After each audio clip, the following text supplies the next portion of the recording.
はい、皆さんこんにちは、和田です。レトロゲーム楽しんでおりますでしょうか？今日は自分でゲーム基盤修理したい男のデスク環境ということで、今回はデスク環境を整えていこうかと思っております。普段この画角で動画を撮影しているんですが、本当にこの区画のみでほとんどのゲーム修理や撮影を今までしていたんですが、2025年の12月に基盤修理を学んできまして、それを本格的にやっていきたいと思っているんですよ。しかしですね、実はめちゃめちゃ狭い環境で修理や撮影をしていたんですよ。なので今回は今あるデスクを変えて新しいデスクにして、いろんな棚やカゴとかを設置して修理しやすく、他の撮影もしやすく、普段の仕事もしやすいような環境にしていきたいなと思っております。正直それだけだとそんな面白みのない動画になっちゃうかなと思いますので、僕が基盤修理を学んできた結果、どんな機材を取り入れて今後やっていくかっていうところも少し紹介できればいいかなと思っております。それでは早速いきます。まず今のデスク環境がどんなものかっていうのを紹介しようかなと思います。デスク環境はこんな感じです。 PC のアームがあって、撮影するときはその上に乗せていて、こっちにあるのがサブモニターです。ここで普段修理をしたりゲームの紹介をしたりしております。この辺にあるものなんですが、マイクはもうそのままだね。すぐ撮影しやすいように、こんな感じで動かしやすいようにマイクにアームをつけていて、僕は普段よく水を飲むんですが、行ったり来たりするのがめんどくさいので、プロテインを飲む時のシェーカーで飲んでいます。これが最近撮影をして視聴者さんにプレゼントするゲームです。多分もうこの動画が上がってる頃にはプレゼントされてるんじゃないかなと思っておりまして、そこのこのカゴに入っているそれが HDD です。動画とか普段の仕事に使っているデータを格納していまして、この横、ここに修理する部品というかアイテムをぶら下げています。あとはコードロイぶら下げてたり、ライトぶら下げてたり、ゴミ袋ぶら下げてたり、そんな感じです。このデスクのこの左側、このアームがいつも押さえてくれてるアーム。重りしてないと倒れちゃうんだよね。この辺はマイクがあって、その辺になんかゲームとか部品を買ったレシートが山のようになっていて、この下にキャビネットがあるんですけれど、この中にさらにヒートガンとかハンダコテとか修理機材をしまっていまして、さらにこの隣、一時期 X で上げたこともあるけれど、修理しきれていないゲーム、紹介しきれていないゲームたちがたくさん集まってるっていう感じです。溢れ返ってます。このデスクはかなり小さいので、新しいデスクにしていこうかなと思います。新しいデスクはちょうどさっき届いたので、組み立てようかなと思います。だらだらと組み立てシーンを撮ってもしょうがないので、とりあえず組み立てたシーンまで移ろうかなと思います。じゃーん、ようやく組み上がりました。マジで疲れた。あれから何時間経ったかな、半日ぐらい経ちました。とりあえず届いたやつ組み立てて、元あったやつを捨てちゃって、そんなことやってたら半日かかっちゃいました。まだ取り付ける棚とか残ってるので、それをつけたらもうちょっと綺麗にして紹介したいなと思ってるんですが、まずはこんな感じ。今回は L 字のデスクを選択しました。普段はこっちで作業しようかなと思っていて、サブモニターもあるでしょ。なんかあった時用に上の方に PC を逃がすことができて、そしてこっち側で修理作業をやりたいなと思っています。こっちの背中の方、ラックボードみたいなやつあると思うんですけれど、あれを取っ払っちゃってめちゃくちゃでかい後付けの棚をつけようかなと思っています。そこにちょっとデカめの機材とかを載せたりしてデスク周りをきれいに使おうかなと思っています。昇降機能付きのデスクなんですよ。本当は白が良かったんだけれど L 字でめちゃでかくて昇降機能付きっていうのがほぼなかったので、今回はこちらを選択しました。こんなこんな言ってる間にこちらの新品のヒートガンとかも届いちゃったね。これからどんどん届いていくので、ここに棚をつけてもう少しケーブル関係とかを整えつつ、機材たちも届いてきたら改めて紹介しようと思います。いやー楽しみ。はい、何日目だ。動画だと数分しか経ってない動画だろうけれど、リアル時間はかなり過ぎました。この棚も作って届いた機材たち、でかいやつを組み立てて置いたりしてるんですが、まだ細かいやつがバラバラとしているので、さっき100均でいろんなケースを購入してきたので、それにしまいながら整えていこうかなと思います。いやー多分ね、めっちゃ時間かかるね、こっから。まずポジションからなんだけれど、これがね、ヒートガンです。でかいよね。上置いてあるんだけど、これが今まで使ってた安物のヒートガン。多分もうこれ使わない。誰か欲しいいらんか。このヒートガンめちゃくちゃ良くて、前のヒートガンも温度とかは調整できるんだけれど、どれぐらいの温度かがわからないんだよ。これは温度がどれぐらいかっていうのも目視できるし、あとは当てる風の強さも決められて、それを3つ分記憶しておくことができます。そのままこいつを当てるだけ。これに専用の台があって、台に置いとくと風は出ないけれど、持ち上げたらすぐ風が出てくれるんだよ。だから超便利。いちいちカチッカチッって切り替える必要もないからすぐ使うことができる。だいたい作業はこの辺でする予定なんですね。だからこっちの方はあんまり使わないものを置いときたいので、もうちょっと左側とかでもいいかなとか思ってる。この辺とか、このヒートガンを使わない時しまっておきたいんだけど、これが結構出ちゃうんだよね、この子が。それはちょっと考えてなかったな。上に上げとくだけでいいか、とりあえず。それでも結構出るな。巻くか。こうしておこうか、とりあえず。こうしておいて、こんな感じで動かないようにしておこうか。マジで何からやろう。大量だな。じゃあね、これがファイルボックスになります。普通の A4 のやつだね。これ200円でした。100円じゃないんかーいっていう。サイズはちょっと出るか。でもそれは分かってて買ったんで、これにはストック系入れとこうかな。こうやってあんまり使わないボトルたち。これしかない、実は。無水エタノール。これで普段基板を掃除してて、これがサビ取り剤。あんま使うことないな。とりあえずあんま使わないから端っこに置いておこう。ダイソーのスリムボックス。今シール取ったんだけど、これはね、画角めっちゃ端っこになるんだけど、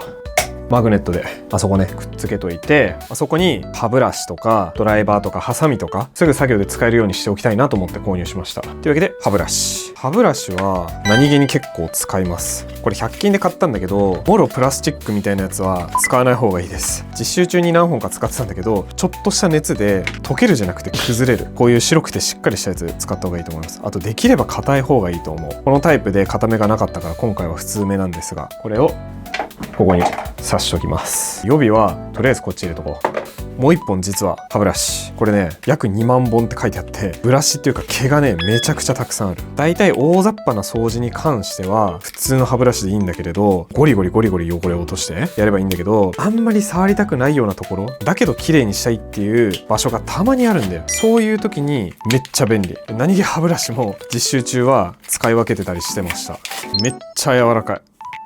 というわけで歯ブラシ2本目、そこ刺しておきます。続いてハサミ。なんか商品紹介になってんだ。ごめんね。ハサミはテープの糊がつきにくい切れ味長持ちハサミ。ベタベタするタイミングがかなり多いんで、こういうハサミを使っていた方がいいです。今あそこにもハサミぶら下がってるんだけど、あれはね普通のハサミだからちょっとベタつき始めてるんで、新しくしようと思って購入しました。うわ、結構チャッチー感があるな。他にね Amazon とかでちょっと高めのベタつかないハサミっていうのを使ってるんだけど、それはねすごく使い勝手いいんだけれど、若干チャッチー感じがあるな。100円なんで消耗しちゃったら Amazon とかでちゃんとしたやつ買った方がいいのかなって今思いました。これもとりあえず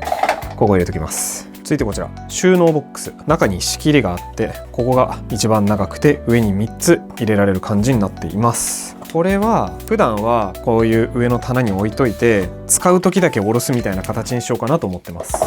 ここに何入れるかって話なんだけど、よく使うやつ、例えばさっき見せたこっちにある無水エタノールをちっちゃいボトルに入れてすぐ手で使いやすいようにしてるやつとか、ただ最近ねその無水エタノールもスプレー式じゃなくて少しずつこうチューって垂らせるようなものにしようかなって検討してるので、それも一応入れといて、あとはねハンダも新しいの買っちゃってるんだけど、細長いタイプのハンダもあるんでここに入れといて、これも入れときたいね。フラックス今使ってるのがこういう液体のやつでハケなんだよ。ブラシみたいな感じ。隙間から見えるかな、ちょっと見えづらいと思うけれど、こういうタイプのフラックス使ってます。今回新しく買ったこのフラックスなんだけれど、注射器みたいにこう上からギューって押してちょっとずつ出すことができるんだよ。これめっちゃ使いやすくて、例えば右手とか左手がヒートガンとかコテで埋まっちゃってる時に片手ですぐ出せるっていうのがいいなって思ったのと、あと本当に細かいところにピンポイントでハンダ刺したい時が結構あったんだよ。あんまりベチャベチャ塗るの良くないから、これを実習中で使っててめっちゃ良かったのでここに入れとくでしょ。これまだ開けてないから注射器の押し出す部分入れといて、先端部分これも一旦こっちに入れといて、これももったいないから使うか、だからこれもこっちに入れておこう。それとこれから届くやつがあって、それが2つ。1つが布ペーパーみたいなやつ、紙ではないんだけど、もう1つがスポンジ。それぞれの用途なんだけれど、ペーパーはその拭き掃除したりティッシュとかでやっちゃうとやっぱボロボロになっちゃうし、熱が加えられたりしてるとさ焦げたり燃えちゃったりするから、だからそういうちゃんと基板清掃に向いてるペーパーもいっぱい買ってあります。すぐ使うんでこういう小分けのところに入れようかなと思ってます。でもう1個のスポンジはイメージは激落ちくんみたいな感じ。本当にちっちゃい、こんぐらい、もっとちっちゃいかな。本当に細かいとところを掃除しようとするときに歯ブラシで掃除して薄いエタノールとかフラックス落としがついちゃってるんだけれど、布で拭きづらい時あるんだよ。めっちゃ細かいから隙間までいかないんだよ。そういう時にスポンジとかがあるとめっちゃ便利。今のところはまだ届いてないんで、届いてから分けようかなと思ってるんだけれど、そんな感じでこれを使おうと思ってて、次がね、何出そう。カッターナイフ壊れちゃった最近。めっちゃ使いまくってたから、それだけ。次、ハンドテープカッター、セロハンテープの土台のやつだね。これはセロハンテープが欲しいわけじゃなくて、セロハンテープはあそこにも見えてる通りあるんで、それを使うんですけれど、このセロハンテープが欲しいんじゃなくて、この土台が欲しかったんだよ。今分解したんだけど、何に使うかっていうと、絶縁テープ。絶縁テープね、一回一回こうペロって剥がしてハサミでチョキチョキってやるのがすごくだるかったのよ。使いたい時にすぐ使えないっていうのがめっちゃストレスだった。 OK、 いい感じ。これ言い出したセロハンテープはこれから使う時が多分まだあると思うので、その時使います。もう一個同じのあります。もう一個は耐熱テープ。ヒートガン当てる時に部品にだけ当てたいんだけれど、その周りに樹脂のものがついてたりすると、特にダッチ部分とかあると溶けちゃったりするから、そのテープも買ってあります。順番前後してるけれどスリムボックスがまだあります。これ3個買ってる。2個で十分な気がするんだけれど、とりあえずここにもう1個貼っとこう。多分結構使うと思う。ドライバーとかハサミとか使った後、多分手元に置いちゃうんだけれど、散らかってどこに行ったか分かんなくなっちゃうタイミングがよくあったから、できるだけこういうところに使ったらしまうっていうのを癖づけておきたい。とりあえずもう1個は上に貼っとく。もう1個 A4 のファイルボックス。これはよく使うスプレー缶タッチとデカめのこういうドライバーとか。これ汚れ入ったらよかったんだけど、ちょっときついね。なんか飛び出るのちょっと気になるかも。まあ一旦ね、このマットどうしよっかな。これ縦いけるね。ここ入れとこうか、こうやって一旦ね。そして和田の動画でもよく出てるダイソーの積み重ねの収納ボックス。これを2つ今回買っています。これはね、特に用途考えてなかったんだけど、重ねられるし、多分いろんな部品とかゲームを一回中断してしまっておきたいとかあるだろうから、こんな感じで重ねて置いておけるようにしようかなと思ってます。今はとりあえずこの機材たち、ヒートガンとか顕微鏡とか買ったタイミングで出てきた部品たちがたくさんあるから、それだけ一回しまっておこう。こういうやつとかね、多分使うことないんだけど、こういうやつとかね。これ顕微鏡についてたケーブル、これなんだけど、こっから USB ミニかな、 PSP とかで使うような端子、こっから PC USB につなぐと画面撮れるんだけれど、この先端がね、こっちは USB なんだけど、こっちなんか違うんだよね。これ多分間違ってると思う。いや、俺が間違ってるのかな。だってもう刺すとこないんだよね、これ使えるとこ。だからこのケース入れといて、このテーブル組み立てる時に使ってたネジとかも一旦しまっておく。ここに、このテーブルに関わることだから、こういうのまとめておかないと散らばっちゃうんだよね、あっちこっちあっちこっち。さっきのセロハンテープの土台の余ったセロハンテープも予備としてここに入れておこう。これ部品ケースとして使おうと思ってます。積み重ねが可能の仕切りボックスです。これを今回2つ買っています。今までもこんな感じで買って入れてるんですよね。分解した時のネジとか部品とかもそうだし、ここに置いてあるのがこんな感じで大量の細かい部品たち。これから多分めっちゃ多くなると思うので、こういうの購入しました。向こうでもいくつか部品購入したんですよ。栄光だったりとか、ゲームボーイアドバンスの音量のつまみみたいなやつだったりとか、結構細かいのいくつか購入したんですよ。もう入れる場所がキチキチだったから増やそうと思って2つ購入してます。ということで部品もしまっちゃいたいね。どこに置いたっけ。マジで多いんだよ、物が。うわー、どこ置いたっけかなと思って探してたら、フラックスの液体使ってないやつがあったので予備ボックス入れときます。入れた気がする。ここにこれだ。溢れ返ってる。場所移動してあげよう。これゲームボーイアドバンスのスピーカーの音量調整のつまみみたいなやつ。こっちもいっぱいなんだよね。ほら見て。よし、とりあえずこんな感じで入れときまして、上に置いておこう。続いてこちら収納ボックスなんだけど、薄いやつ、薄いトレイみたいな感じだね。もはやボックスというより。これを3つ購入してます。これは分解するゲームとかを一時的に入れておくものになります。ネジとかね、2台ぐらいばらした時に部品が混ざっちゃったりしないように2個避けておけるようにしたりとか、そういう感じですね。あとさっきさ、あそこに部品関係を入れたこの収納ボックスあると思うんですけれど、これとサイズが同じなので、深みは違うんですけれど重ねることができます。これもとりあえず上かな。こちら浅くて幅も短いやつ、これの収納ケースを購入しました。これはメスを入れるものになります。メスってそうです、メスです。精密基板用のメスを購入していて、ペン立てに立ててようとすると刃を下にすると先が曲がっちゃうし、上にしようとすると鋭利すぎて危ないんだよね。だから寝かせておこうと思って、メスに限ってはメスも何本か購入してるので、それを入れておくためのケースです。メスね、マジで使う。本当に修理を教えてくれた人も言ってたんだけれど、メスマジで便利だよって言ってくれてて、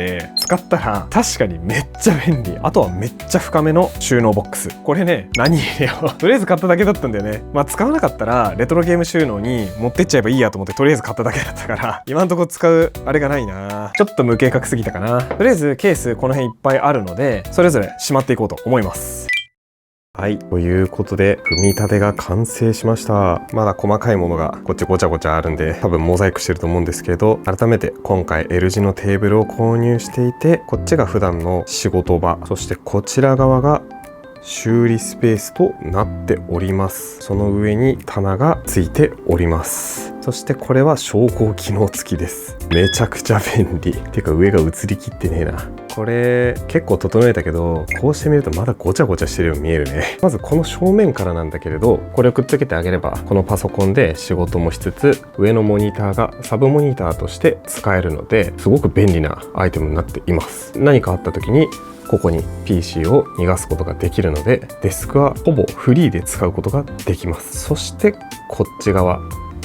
座ったまま移動することができて、ここで修理を行うことができます。一個ずつ紹介していこうか。まず左の方から紹介していきたいなと思ったんですけど、このままだと暗いので、先にここについてるライトから紹介させていただこうかなと思います。簡単につけられるライトが欲しくて、ここに Amazon で購入したものをつけております。これがコードはわしてあって、ここをポチって押すと、押します。こんな感じでめちゃくちゃ明るくなりました。ほら、すんごい明るいよね。これ消すとさ、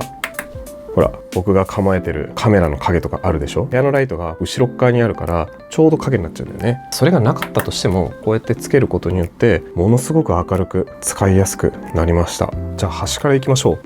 これはコード類をまとめておいてあるだけです。この中にタコ足配線のものが入っていて、それに今つけたライトだったりとか、今見えてるこの顕微鏡のものだったりとか、後から紹介するヒートガンのものだったりとか、とにかくコード類が多すぎて無造作に置いておけないんで、つなげてそこに入れておきました。本当につなぐものが多くて、テーブルの下とかに吊るそうと思ったんだけど、足元もぐちゃぐちゃになりそうなので、そこに置きました。この台とこのケースを紐でつないでるので落ちることはないです。絶対落ちない。で、見栄えが悪いのでミスタードーナツで買ったポケモンの紙袋、こんな感じで置いてあります。こちらの方にずーっと動いていくと、まず見えるのが顕微鏡です。これがあるとないとで修理作業ガラリと変わります。ただこれ見てもらうと分かると思いますが、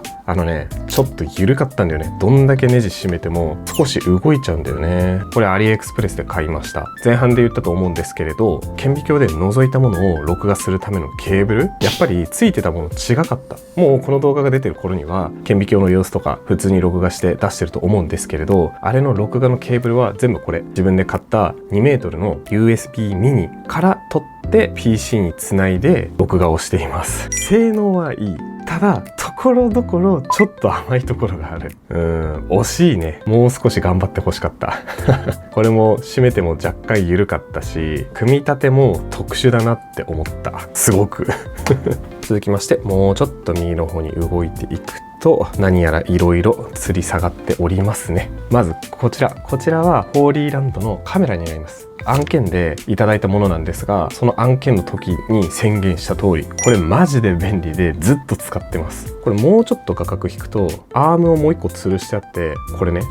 ここにメインのカメラをこうはめて真上から撮ってます。僕基本スマホ撮影です。スマホ撮影、ホーリーランドのカメラ、顕微鏡、基本この3カメラでやってます。真上と手元を映したくて、ホーリーランドのカメラはそのまま使い続けています。すごくいいです。続いてこちら、これは見ての通りハンダコテ。これもちょっと紹介しましょうか。これもアリエクスプレスで購入したものです。裏側でスイッチを入れるとこんな感じで光りまして、今どんどん温度が上がったと思うんですが、カメラだと見えるかな。これが待機温度です。この状態までスリープ状態でもすぐ温まってくれて、これを持ち上げるとここに設定している温度に上がって、今ピーってなったと思うけど、ここでマックスまで上がりましたよっていう合図。この矢印を押すと僕がもともと設定していた温度3タイプあって、それぞれに温度を切り替えてくれるものになります。でこれを置くと少しずつ温度が下がっていって、僕が設定しているスリープ温度まで下がってくれるっていう代物です。これめっちゃ便利。先端も今挿してるものと、ここに置いてあったものと、ここに挿してあるものの3タイプあります。以前僕が使っていたハンダコテと違う点として、熱いまま交換できるっていうのがめちゃくちゃ便利。じゃあこれついたままね、熱いままなんだけど、ここが掛け具になってて、こうやって引くとこれでもう取れるんだよね。こっち使いたいってなったら軽く一回つけてあげて、この真ん中のところで押し込むとこれでもう使えるようになる。やっぱこっちじゃなくてこっちがいいなってなったら、またこうやって引っこ抜いて軽く詰めて、ここで最後ギュッて押し込んであげればこれでもう使えるようになる。めっちゃ便利。アリエクスプレスじゃなくても Amazon とかでもこういうタイプいろいろ売ってると思うんだけれど、俺はなんだかんだこれに落ち着いちゃったな。実習先で使ってたっていうのもあるんだけれど、 Amazon で見たやつってあんまり高いのなくて、高ければいいってわけじゃないんだけれど、やっぱり安物買いの銭失いっていうのはしたくないから一回買ったんだけど、全然チャッチかったんだよね。だから僕は結局これが良かったです。じゃあ次は上からぶら下がってるこの細かいアイテムたち。この辺はよく使うやつです。左からビニールテープ、何か梱包したりするのによく使っているメジャーが引っかかっている、これは両面テープ。エナメル線ちょっと太めと細めがあって2つ準備されていて、マスキングテープ、ハンダ吸い取り線、ハンダ絶縁テープ、セロハンテープ、クラフトテープっていうのかな、熱に強いやつ。この3種類置いてます。さっき紹介したハンダコテの隣には100均で買ったケースくっつけてあって、歯ブラシとかハサミ、よく使うものがここに置いてあります。あとニッパー、ペンチみたいなものとか、その奥にはカッターとかも置いてあります。ということでこの段は終わりなんだけれど、せっかくなので顕微鏡とかも使ってみましょうか。どんな感じになるのかっていうのをつなげてみようと思います。今つけてみました。顕微鏡は今手前に持ってこずに奥の方に行きっぱなしなんですけれど、ライトもつけてかなり明るくなってるね。見えるかな、これピント合わせてるんだけど、ポケモンの緑とここにエメラルドが置いてありますね。これを顕微鏡で覗いてたり、ホーリーランドのカメラで映しているんですが、これを左に映していくとこんな感じ。上が顕微鏡で覗いてるもの、不思議花映ってて、こっちがホーリーランドのカメラで映してるもの、エメラルドが映っています。こっちで作業しながら、下のホーリーランドは実物見えてるんでさておき、上の方は顕微鏡の画面も大きい方で確認しながら作業を進めることができます。これめちゃくちゃ便利。あとこのコードを顕微鏡もカメラも後ろからこうはわしてって、ほんでパソコンまで持ってきてるんだけど、普段は長いからケーブルの先端に紐をくっつけていて、上の方にぶら下げておけるような形にしています。以上かな。なるべくデスクの上に置かないようにしてる。作業スペースはごちゃごちゃさせておかない方がいいと思ってます。じゃあ2段目3段目ささっといきましょうか。上から2段目の一番左側、これはストックだね。すぐ使うものではないもの。ここに置いてあるやつは大体別のところで紹介できるものなので、ここはスルーしようかな。これは修理関係ないね。どっかで言ったかもしれないけれど HDD です。そこにデータだったりとか仕事で使うやつもそうですね、全部しまっております。デスクの上に置いておきたくないし、週1回使うか使わないかなので、取り出す時だけそこから下ろして使ってます。続いてメインのこのヒートガンめちゃくちゃ便利です。これで使うわけなんですが、使う時はこの本体とこの台座を下に下ろして使ってます。起動してる時はこの台座に乗ってる状態は風を出さずに止まってくれていて、これを上げた瞬間に熱を発するようにすぐ切り替えてしてくれます。一回つけてみますね。チャンネル1、2、3っていうのがあって、そのチャンネルごとで温度と風量を記憶させておくことができます。3番は特にやった覚えはないんだけど、デフォルトで400度の120があるんだけど、普段は350度の70、70じゃなくてもいい気がするな。余談なんですけれど、今の iPhone とか最新型のスマホ関係は比較的高い温度じゃないと取れないイメージなんですけれど、昔のゲームだったらこんなに温度高くなくても全然いけちゃう。で今下に台置いてるんだけれど、持ち上げると聞こえるかな、ガーって言ってるんだけど、これを台座に戻すと、最初だけちょっと勢いいいんだけれど止まってくれます。今回はこれで以上なので消します。続いてこの辺から僕がよく使うスペースの真上のスペースになってくるので、頻繁に使うものになってきます。これからなんですけれど、これは基板を押さえる台座みたいなものになります。修理やったことある人だったらわかると思うけれど、ハンダコテとかで作業してたり、ヒートガン当てながら何かを外そうとしたりすると、基板がちっちゃいものだったり軽いものだと浮いてきちゃうんだよね。くっついてきちゃって、これを使うことによって押さえておけるし、これ今普通に持ってるんですけれど、ちょっと重いです。こういうのにはめて固定をしてやってあげてます。これはドリルです。これも今まで動画で何回か出したことあるね。後ろ側にあるのが接点復活剤だけど、最近はあんまり使ってない。接点復活は本当ダメ押しのなんかでやるぐらいだから、まあどうだろう、ちゃんと修理したりするとあんまり使わなくなってきたね。その裏にあるのはライト、 USB-C で充電できるモバイルライトというか簡単に使えるやつ。まだ YouTube 始めたての頃はあれ使ってたんだけど、さっきも紹介したこの下のところについてるライトがあるから、まあ使わないだろうけれど一応入れておいてある。あとこのペンチはさっき紹介したものよりかなりがっちりしたもの。だいたい何でも切れるんだけれど、修理を前提に使っているとあんまり使う機会がない。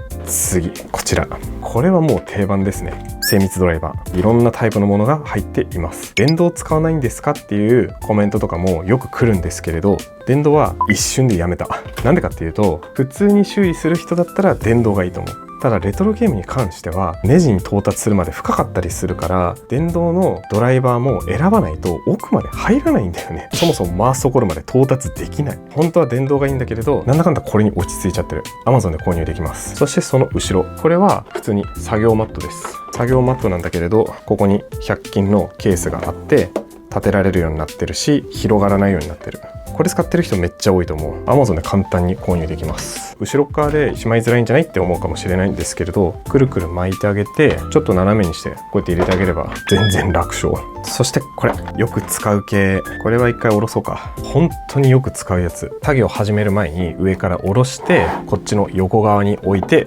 使用してるんですが、一番左のこれは見ての通り綿棒です。基板をクリクリ掃除してあげたりよく使用しています。蓋閉めておきたいんだけど若干入りづらくてギュッて入れてるから、円形じゃなくなっちゃってるから蓋が閉められないから、とりあえず上に置いてる。これが注射器タイプのハンダ。これ実習先で使っててすごく使いやすかったので僕も購入しました。これを取って裏から突き刺して、こう注射器のようにこうチューって出すようになります。ピンポイントで当てられるのがすごく便利。こちらはハンダ、僕がもともと使ってたやつで、さっきぶら下げてたやつもあったと思うんですけれど、これはこれでまだ使えるので手元に置いてます。そしてこちらフラックス、さっきの注射器タイプも紹介したと思うんですけれど、こっちもまだ使えるのでせっかくならということでここに入れてまして、これが無水エタノールスプレー式。シュッシュってかけて歯ブラシでゴシゴシこすってあげたりとか、お掃除にも使えるし、箱とかについているシールのベタベタとかを取るのにもめっちゃ使えます。すごく便利。続いて硬化剤。硬化剤はその名の通りちょっと時間が経つと固まります。どんな時に使うかというと、基板を剥がしてしまったりとか、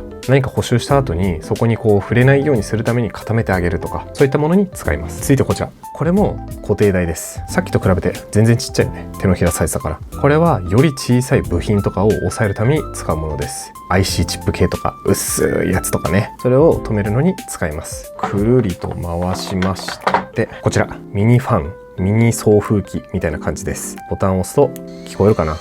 風が出ます。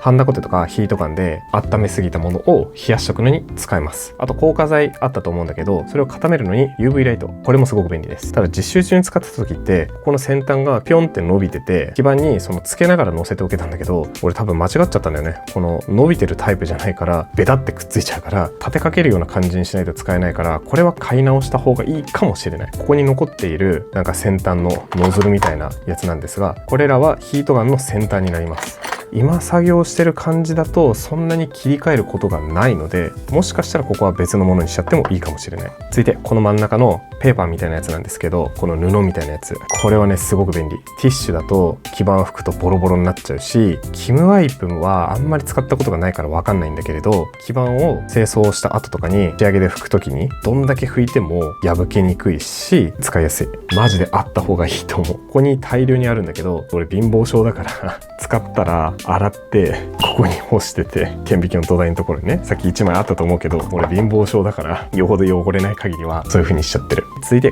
ここね、このめっちゃちっちゃいスポンジたち、これね、これも何気に使います。これはこの布で引き切れないところ絶対あるんですよ。細かすぎて、小さすぎて。触れるんだけれど、できるだけ触りたくないところ。具体的に言うと、ゲームボーイアドバンスとか SP とかのスイッチの中ね。プラのスイッチ部分の裏側ってこう V 字のバネがついてるんだけど、あれね、ちょっとでも外れるとピーンってどっか飛んでっちゃうんだよ。だからそういうのを布で引こうとしたりすると、くっついてきちゃったり、何かの拍子に飛んでっちゃったりするから、ピンセットでこういうスポンジをつまんで本当に優しくちょんちょんちょんちょんって掃除したりするのに重宝します。これもアリエクスプレスで購入しました。ということで、このケースは以上になるかな。そのままこの価格でいこうかなと思うんですが、収納ケースで紹介していた細型のやつでメスを入れると言ってたものになります。ここは実際メス入れになってます。メス入れ兼他にもいろんなものを入れています。ピンセットとかだね。まずこのピンセット、これはさっきの精密ドライバーに付属されてたピンセットです。小さくて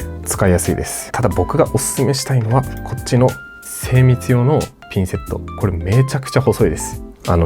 怖い。先端が鋭利すぎて、ちょっと引っかかるとね、皮膚とかもねプチって引っかかってくるぐらいめっちゃくちゃ鋭利です。これを僕は2本以上使ってます。もう1本多分これもそうかな。これとあとこれは先端がこうまっすぐじゃなくて曲がってるタイプ。こんな感じで先端が鋭利なものは2つ以上ここに置いとくようにしてます。理由としては特にエナメル線だね。エナメル線を一旦利き手の右手で持ってきて、本当に細かいところを調整して、でその後ハンダコテとかで溶かして当てたいんだけれど、利き腕じゃないと無理だから、これをこう左手でこうやってまた持ち直したりとかするのにめちゃくちゃ便利です。マジでこの精密ピンセットは2本以上あった方がすごく便利です。これは予備で置いてあるやつなので、これまだ開けてなくて、これは先端曲がってるやつ。この中に入っているものとして一番鋭利であろうものがこのメス。このメスのすごく便利。さっき言ったエナメル線をこう切ったりとか、あとは基板の細かい汚れをちょっと削ったりだったりとか、パターンの修復だったりとか、本当にいろんな用途に使えます。ただなんて言うんだろうな、もっとこう腹が膨らんでる形じゃないやつを買ったつもりだったんだけど、膨らんだやつがね届いちゃったね。ただすごく安いし、刃もすぐ交換できるんですよ。これそんなに高くないので、修理やり始めてアイテム揃ってきたよっていう人は、このメスだったりとか、さっき紹介した超極細のピンセットを2本以上準備するのが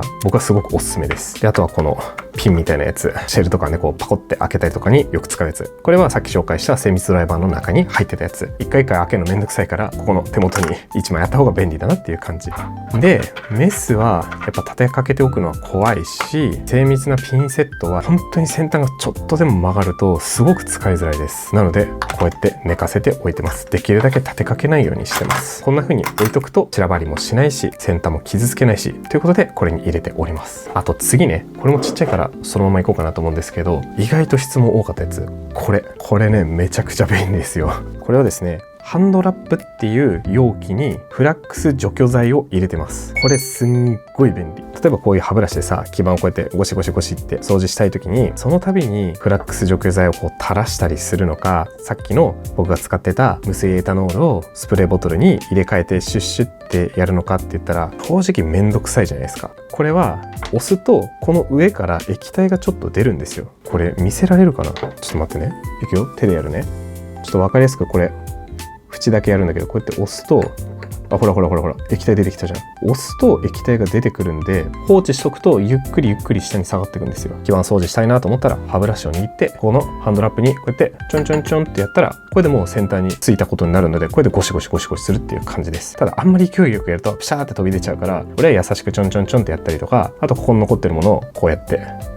なんか撫でるようにつけてあげてゴシゴシをしてっていう感じで使ってます。普段使わない時は押さないと出てこないけれど、こうやって蓋をかぶせて蒸発しないようにしてます。どうでもいいポイントなんだけど、この蓋がね激硬なものが多いから、僕はね基本的にこうやって乗せておくだけにしてます。これは何気に質問多かったんですけれども、超便利アイテムなのでぜひ買ってみてください。続いてこちら、これケースに立てかけてるんですが、こちらは固めのブラシになります。でももうあんまり使ってない。ぶっちゃけもう捨てちゃってもいいかなって思ってる。こんなに豪快にゴリゴリ削りたいタイミングっていうのがあんまりなくて、削るにしてもメスとかそういうものを使う時が多いので、これは捨てちゃってもいいかなと思ってるけれど、一旦まだもうちょっと置いてあって、これ普通の送風機です。 USB-C タイプの迅速かつ細かいことをやりたいんだったらスプレー缶タイプの方がいいと思うんですですけど、僕はまだ今のところそういうのがないのと、貧乏症でそういう消耗品は使い難くなっちゃうので、こういうものを使ってます。さっきのフラックス除去剤だったりとか、無水エタノールだったりとか、ああいうのは揮発性が高いんですけども、思いっきり基板掃除をガシャガシャガシャガシャってやったりすると、ちょっと濡れたままのタイミングとかが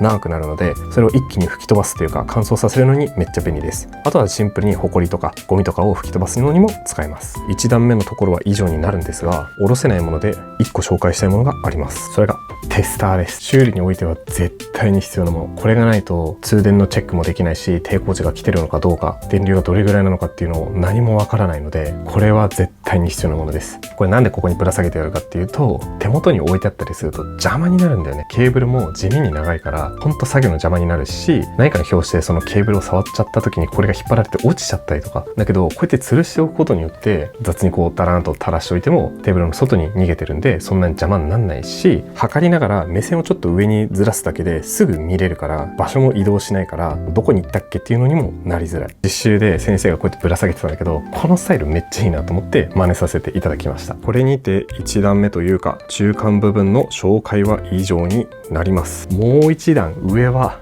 どうしよう、紹介するか悩むれ別に何でもないんだよね。この辺はセロハンテープとか、ここの台を組み立てた時の部品の余りを一旦入れてあります。この辺の飛び出た長箱たち、最初動画撮ってた時はスプレー缶とか入れてたと思うんだけれど、これは基本的に部品とか修理待ちのゲーム機たちになります。ちょっとだけ見せようか。まず1個目、